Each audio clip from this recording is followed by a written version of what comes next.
I'm Shortcut Sherry, and I want to welcome you to my next series, which is What Goes Where? This is probably the most common question I get when people are moving to Office 365. I'll be doing a series of videos that talk about what goes where in SharePoint, Office, Teams, and OneDrive. So let's get started. In this video, let's just talk about OneDrive. To be clear, we're talking about OneDrive for Business. There's OneDrive and there's OneDrive for Business.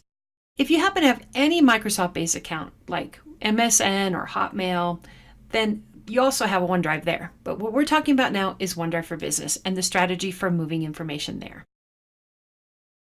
Lately, I've been hearing the me files and the we files quite often, and I think that's a little oversimplified. So let's first talk about OneDrive as our personal cloud storage. To me, that's like that file cabinet that sits under your desk. You have a couple of drawers, you may have information in there, you have files, you have Pendaflexes, you have folders, you have papers. Now, for some of you, you may not be able to relate to that. But in the old world, that's how we used to store all of our personal files. Now, in the digital world, we've moved to the cloud. But it's the same concept. OneDrive are those files that you would have kept in the drawer underneath your desk. And should you move to another part of the company or win the lottery and run away, you probably are going to leave some of that stuff behind. But those are files that you control, that you have access to, that you have the key to, and you could actually share them with someone else if you needed to. But you can also take it back from them, put it back in your drawer, and lock it up. So what do you get with OneDrive? OneDrive is for your personal use, a terabyte of storage at the point of this recording, but of course, they've talked about expanding that, so that may change.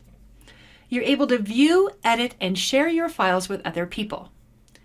You have basic document properties, what we call metadata, like the date it was created, the date it was modified, who modified it last. You have that information. The ability to do co-authoring, meaning that you can edit the same document at the same time as someone else. If you have that on a network drive, sometimes if you're editing something, somebody else can't get into it because you have it locked out. In OneDrive, you have co-authoring, which means multiple people can be in the same document at the same time, simultaneously making changes. You also have major versioning. So major versioning means that every time you make a change, it's a version 1, version 2, version 3, version 4. You have access to your files from any device, anywhere, anytime, any browser. And then you can do what's called an offline sync, meaning I need these files on my local machine. For me, it's because I travel a lot, and I may want to be able to access that content while I'm on the airplane and I don't have access to the internet. When I log back into the internet, any changes that I've made will sync back to OneDrive. So what goes here? What goes in OneDrive?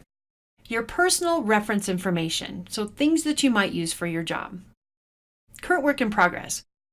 Often I see people with a whole desktop full of icons because these are the files they're working on right now. Those are stored on your desktop. If your computer crashes, guess what? Your stuff is gone. So put your current work in progress in your OneDrive. And also for short-term peer-to-peer collaboration. I just need to work on this for a little bit with a couple of my peers, and then you have control over it. So before you move to OneDrive, let's say you're currently on your desktop or you've got some shared files out on a network, before you move, you need to do a few things. First of all, clean out the garbage. Nobody moves the garbage with their house, right? You always clean out as you go. So before you move anything, clean it out.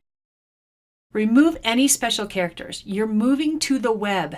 The web does not like special characters in the name. Shorten your file names as much as you can. These really long file names cause problems in a browser. There's a beautiful connection between Microsoft Office and then your online storage that breaks if you have more than 255 characters in the name, which is actually called the web address. So be careful with that. Shorten your file names. Make them short and sweet. And then finally, flatten your folder structures.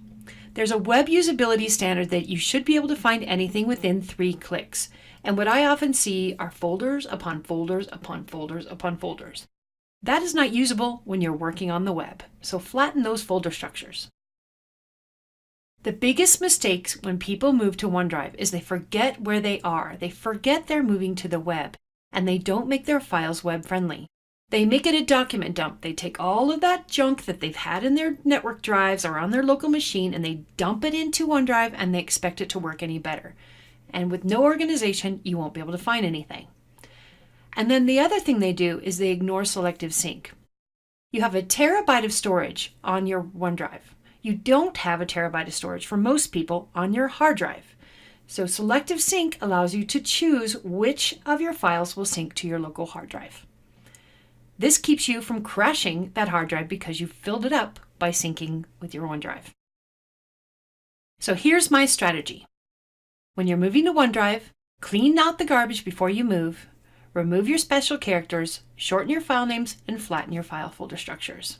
And also organize before you upload, and remember to get there in 3 clicks. Thanks for watching. I'm Shortcut Sherry, and it's my job to make your job easier.